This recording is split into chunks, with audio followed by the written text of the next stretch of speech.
Hey guys, Brett Weiss here. Welcome to another video. If you're new to the channel, please hit that subscribe button. It is super helpful. So if you've read my books, my omnibus books in particular, you know that I like to include what I call insider insights, which are nostalgic stories from other content creators, from programmers, developers, YouTubers, other authors, even video game store owners, people like that, people that are in the industry or at least industry adjacent. And I don't pay these writers, and there's several reasons why. I get asked about this periodically, and I've even been trolled a bit here and there online on YouTube or whatever. So I thought I would just read the answer that I put on my blog. It's a nuanced answer. The very short answer is there are paying markets and non-paying markets. My books are a non-paying market. If you're not a writer, if you're not a freelance writer, have never been a professional writer, you may not know about this, but there are two kinds of writing markets, paying and non-paying. So this is going to take a minute, so kick back, relax, enjoy it. Let's get to it.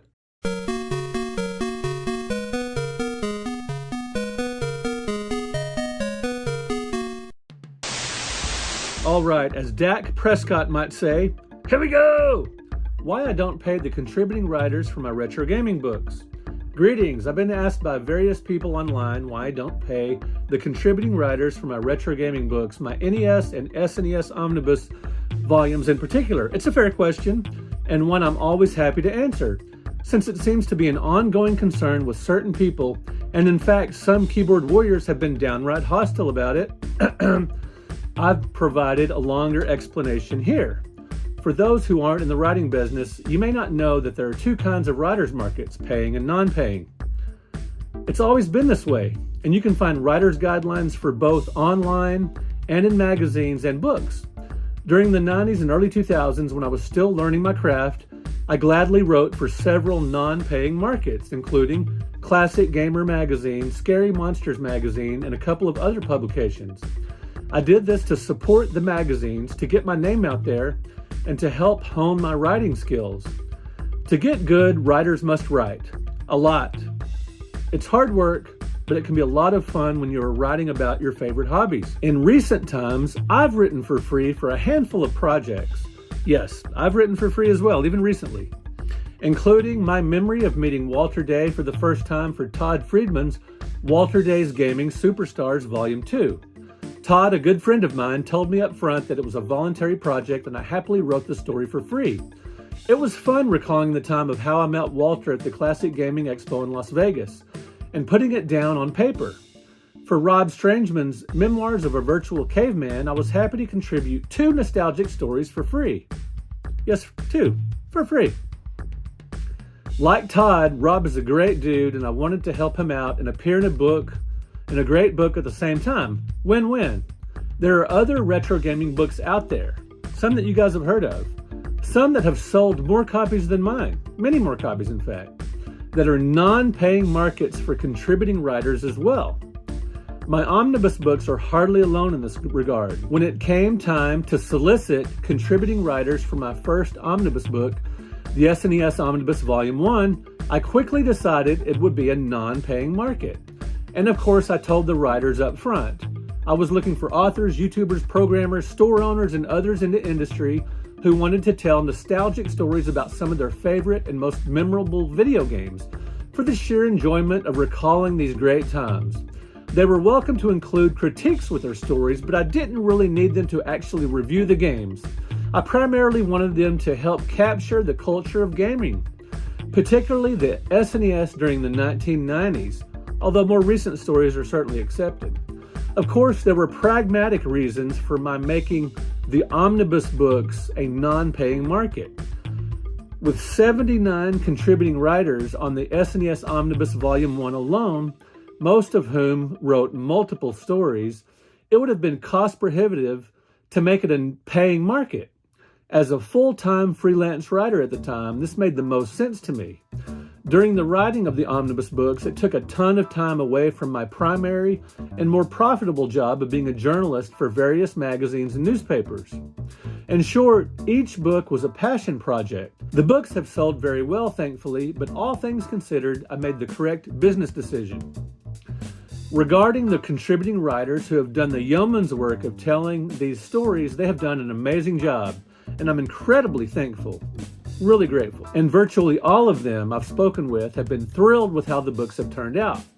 For one YouTuber in particular, he called it a dream come true to have his writing appear in a hardcover book that was for sale at Barnes & Noble and other brick-and-mortar stores. Another writer and friend of mine, Blair Farrell, said it was his first published work in print. Farrell has gone on to write books of his own, including one about the Avengers in video games. Awesome book. He did send me a review copy, so thanks for that, Blair. Without these insider insights in my omnibus books, they wouldn't be nearly as interesting or entertaining. Reviews and synopses are fine, but stories are much more fun to read. Countless noteworthy gamers, content creators, and industry insiders contribute amazing anecdotes to these omnibus books, including such popular YouTubers as Kelsey Lewin, John Riggs, Chris Boards, 8-Bit Eric, writers like Tim Lapatino, Blake Harris, Tyler Esposito, another YouTuber, all kinds of great content creators, Sean Long, Rob McCallum, Adam F. Goldberg, the creator of the Goldbergs TV show, Kurt Collada, Brittany freaking Brombacher, Benjamin Reeves, Steve Wojda, Greg Seward, Patrick Hickey Jr., and too many others to mention. I'm forever grateful for these amazingly talented people, too many to mention all of them. You may have a problem with me not paying my writers, but certainly they don't. The contributing writers themselves don't. They were happy to be involved and help me out. I'm friends with most of my contributing writers to begin with, which makes me incredibly happy. Some of the coolest, most interesting, and most enjoyable people to hang out I've ever known, I've met through my interest in retro gaming. Rather than disrespecting these writers, these friends of mine, as I've been accused, I've shown a great deal of respect and repaid them in kind by sharing links to their books and YouTube channels and other projects, writing about them on my website with my writer spotlights, and more. In fact, I've collaborated with them for free on some of their projects. In short, it's a win-win for everyone. Occasionally, I might make a misstep, such as not recognizing someone at a convention or being too distracted or too busy to chat. Apologies all around.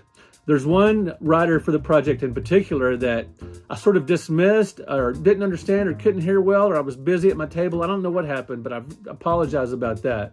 I'd only met this person at this show, and I just really regret that instance. Anyway, it can be stressful and overwhelming and distracting to set up at a show and deal with a bunch of customers, but it's no excuse. I'll try to do better moving forward. When it came time to write the 100 Greatest Video Games, 1988 to 1998, I put the word out on social media and via email that I was looking for people to write essays for many of the games. While I wrote all the essays for the first book in the 100 Greatest series, I wanted help for the book covering 88 through 98 from other writers in order to get a diversity of opinions and perspectives. To save time and my own sanity, I was crazy busy during this time, and to write about games that are incredible, but that I'm not super passionate about, such as several of the role-playing games that made the cut in the book. I decided to stick with my format of the book not being a paying market since it had worked so well for the omnibus books. Some writers who I asked to participate in the second 100 Greatest book declined because the essays in the 100 Greatest book are much longer than for those omnibus books. In fact, one writer who had contributed to the omnibus books told me he wasn't interested because the 100 Greatest essays are longer and sounded like more work, which is perfectly understandable. I totally get it. Conversely, other writers happily hopped on board and were super stoked to write full essays about some of their favorite games. In my solicitation correspondence, I said I would send a free signed book to every contributing writer free of charge for the 100 Greatest book. But some of them supported the Kickstarter anyway. I was beyond moved by such a gesture. I could not believe it. It was so amazing. I've got an amazing support network of friends, colleagues, and fellow writers. Just incredible. Regarding free books in general, my publisher sent out a bunch of review copies to many of my contributing writers, over half of them, since the vast majority have outlets to promote the books. As such, most of the writers ended up getting a free book anyway, or at least over half of them. If you still aren't convinced that writers sometimes write for free and do so gladly, or you can't imagine why they would do such a thing, here are some general reasons that apply across the industry. Exposure and recognition, passion for the subject, community and collaboration, professional development, building a portfolio, and on and on. So there you have it, guys.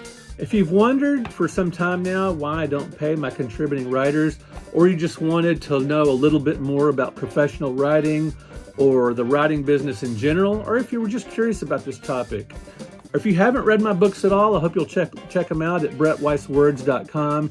You'll find links to the books for sale, or you can just go to Amazon if you potentially get free shipping or whatever. Regardless, if you just like to watch YouTube and don't care about reading books, just go to brettweisswords.com to read this essay. It's a little bit longer online, so you might find some nifty tidbits there. I've got other articles published there as well. All right, guys, thank you so much for sitting through this. I really appreciate it. If you've been curious about my books, wanted to know more about paying and non-paying markets, or if you've read my books, if you're a contributing writer to my books, please comment. Let me know what you think. I would greatly appreciate it. And hey, we'll talk to you in another video. If you want a little bit longer version of this, go to brettweisswords.com. If you just want to read it, check it out, share, like, subscribe, the works. Thanks, guys, for watching. We will talk to you in another video and on brettweisswords.com. Talk to you later.